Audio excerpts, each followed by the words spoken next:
Welcome to the many interpretations of Qianzhousaurus, the medium-sized tyrannosaurid that lived in the late Cretaceous of what is now China. Now, of course, the most notable thing about Qianzhousaurus would have to be its skull, more specifically its snout. It's noted that Qianzhousaurus had a relatively thin and elongated snout.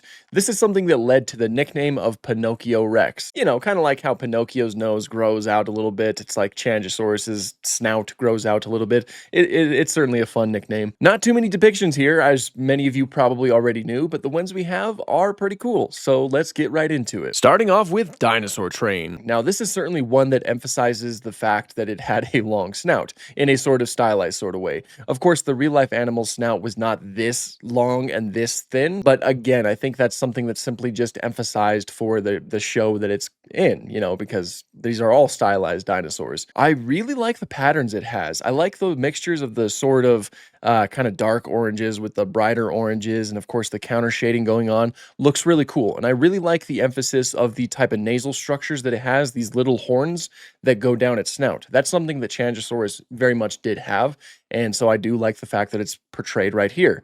It also does have its relatively short arms with 2 digits on each hand. So overall, it's a fairly good depiction of the animal, and it's a fairly good start to the video. Next up, we have T-Rex, an evolutionary journey. So again, this one does have all of the key traits that we've talked about before. That elongated snout that's pretty thin. It's also portrayed as being a little bit more slender than your average Tyrannosaurid.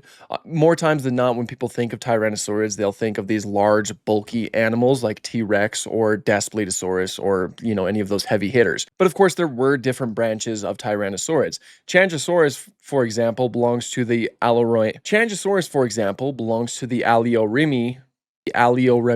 Qianzhousaurus, for example, belongs to the Alioramini. Qianzhousaurus, for example, belongs to the Alioramini. Gosh, I can't say it. Qianzhousaurus, for example, belongs to the Alioramini tribe, which I think I butchered that, but it's this little tribe that also contains Alioramus, which is, of course, another relatively small, or rather a medium-sized tyrannosaurid. And tyrannosaurs like this are, of course, a lot more slender and a little bit more agile. They were likely built for kind of like speedier pursuit predation, which is contrasted heavily to dinosaurs like Tyrannosaurus Rex that seems more suited for ambush predation. It also does have feathers here, which is something that is very much a possibility for Qianzhousaurus, given the fact that it is a tyrannosaurid, also meaning it is a coelurosaur, and coelurosaurs are very commonly known to have feathers. But what I think is really interesting about its skull, like the way that it's kind of shaped, rather, or just, I don't know, the robusticity of it that's kind of mixed in with how thin it is that it feels like a Jurassic Park T-Rex that's just been kind of warped and deformed, like using a sort of warped tool to kind of make it look like this. Because, you know, the Tyrannosaurus in this documentary also kind of reminds me of the Jurassic Park Tyrannosaurus, but with feathers on top of it. So this just kind of seems like it's a smaller version of that in a weird sort of way, just with a slightly longer snout and, you know, a snout that is a little bit more thin. I don't know. I just thought that was a little bit interesting, and I thought it was worth mentioning. Then next up, we have Prehistoric Planet. This is probably my favorite depiction of the animal, mainly because I just love Prehistoric Planet and how animalistic everything is portrayed. Now, I do think that its portrayal here was like it's kind of like a shot-for-shot remake of a tiger hunting scene in I believe one of the Planet Earth documentaries, which is interesting. You know, it's interesting that they took that route with it, but it kind of helps ground it, you know, makes it feel a lot more realistic. I love the fact that the animal fails the first hunt and then later comes back and then it succeeds at the second hunt. Design-wise, this is, again, one of my favorites. I love the way that the skull looks. I love how you can see those little bumps on its skull that also lead into lacrimal crests, you know, set right before the eyes, which the lacrimal is right before the eyes, but yeah, you get what I'm saying. I also love the small, sparse amounts of feathers, and the striping I think looks really cool. It's very reminiscent to tigers, which, you know, again, I'm drawing those parallels. But yeah, I love this one. Again, easily one of my favorites in all of the depictions that we've seen, which granted, there has not been a lot of them, but I do love this one. Moving on to Jurassic World Evolution 2, we have, of course, this model that I think kind of looks pretty cool. I think it's one of the cooler additions to the game. I think overall it was an incredibly awesome addition, especially considering the fact that Qianzhousaurus is really kind of a lesser known dinosaur. So I love when they give creatures like that the spotlight, and its design really isn't like, it's not too far off. I love how it has forward facing eyes too. Very cool, but it does have the longer snout, Maybe it is a little bit too short, but the shape of it looks pretty decent. And it does have those little structures on the nasal, and it's got these structures up here which look really cool, and you can give them some pretty cool looking colors overall. Personally, I prefer some feathers, but overall this body looks really darn cool. Love the way that the hands look.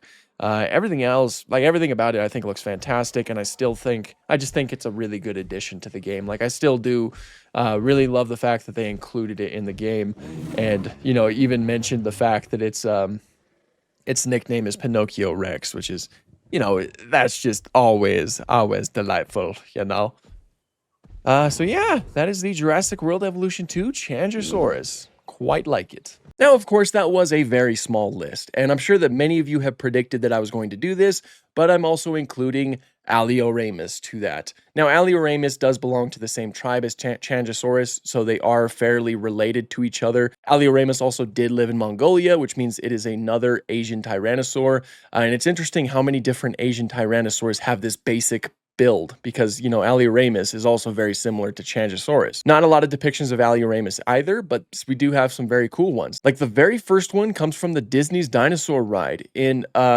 Disney World. Now, I actually went onto this ride back in 2021, I think. I don't remember seeing this, so this was a nice little surprise. It looks sick. I mean, it has like a relatively thin snout, which is something that Alioramus did have. I don't think it was nearly as elongated as Qianzhousaurus's, but it still was kind of similar. It is also worth mentioning that the Alioramus specimens that we have are not fully grown. I don't even think the Qianzhousaurus specimens are fully grown either. So the fossil material that we're looking at are relatively immature specimens, which means that they would have looked quite different when they were fully grown. But I'm mainly going off of the available fossil material. There's also a lot of folks who have brought up the possibility that Alioramus is simply just a young Tarbosaurus, because Tarbosaurus did live in the same area too, which I thought was an interesting idea, but I looked into it a few months ago, and it seems like that's unlikely, because we do have younger individuals of Tarbosaurus that are younger than the Alioramus specimen, and it doesn't seem like its growth trajectory matches up with Alioramus at the age that Alioramus was at. So it seems like Alioramus was simply just another genus separate from Tarbosaurus. Anyway, this design looks really cool. It's kind of like a nice mixture of kind of terrifying, fictional sort of thing, while also possessing some traits that the animal had, like, again, that thinner snout, and even those small horns on its snout. Although they do seem a little bit larger here, but of course those structures would have been layered in keratin in life, so they would have been a little bit bigger than what we see in the fossils. I also like the colors, and I like how it's also eating another smaller reptile. That's very cool. I quite like that. And then we have the Dinosaur King Alioramus. It seems like we're looking at what would be a fully grown one, or closer to being a fully grown one, because I think this one is larger than Alioramus's current estimated size. But it does have a lot of those traits: that thinner snout, the little horns on its snout, and that overall kind of lightweight, slim, medium-sized tyrannosaur build. I love the colors on this one too. You have a base coloration of white with some black spots, and those little horns have like more so of a yellow coloration. I quite like that. I think it's a very cool addition right there. So another pretty decent one. And next up is Path of Titans. So, of course, we have Alioramus in the game. You get 3 different models. This one right here is probably my favorite model. Really like the way that it looks. I think it captures the animal very well, especially with that skull. You got that thinner snout that's a little bit more elongated. It's got those little bumps, little horns on the nasals, right on the nose, little lacrimal crest, which always look really cool. What I really like about this model is the feathers. Of course, I think the feathers look fantastic. I love how they're kind of sparsely covering the animal, which is certainly a very interesting take for it. It was a medium-sized tyrannosaur that seemed to live in a relatively warm environment, so that probably would make sense. And I love running around as it. I just really like medium-sized tyrannosaurs, and being able to run around as one is always just really fun to me.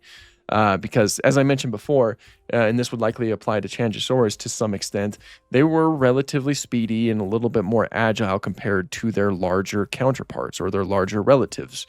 And I think that it's always cool when you get to see that emphasized, and I certainly think you can see it emphasized in this. I really need to play as Alioramus a little bit more in the game, because I don't know, I really like the animations. I really like seeing it just running around. It's so cool.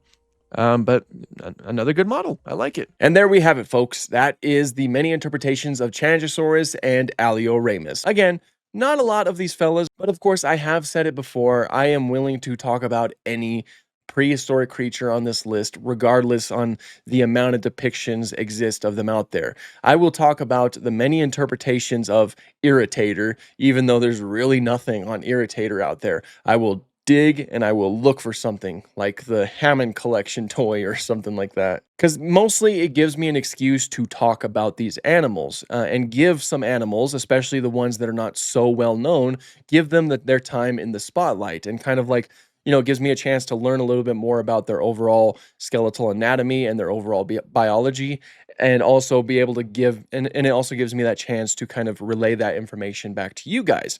And it's just a lot of fun. So nothing is off the table. So, don't like hesitate to request anything. Next up is the Lystrosaurus, and I will probably just put some other Dicynodonts with Lystrosaurus. Might as well make it a little bit more of a jam-packed video. And after that, I'm probably going to take a break from the many interpretations of like a week or so, or 2 weeks. I have been doing this nonstop for well over a year now. And of course, it's a little bit exhausting because this series is my most edited series. It takes me the longest to get done throughout the week. On top of the fact that I post a TikTok every day, and I still try to post consistently my other videos on this channel.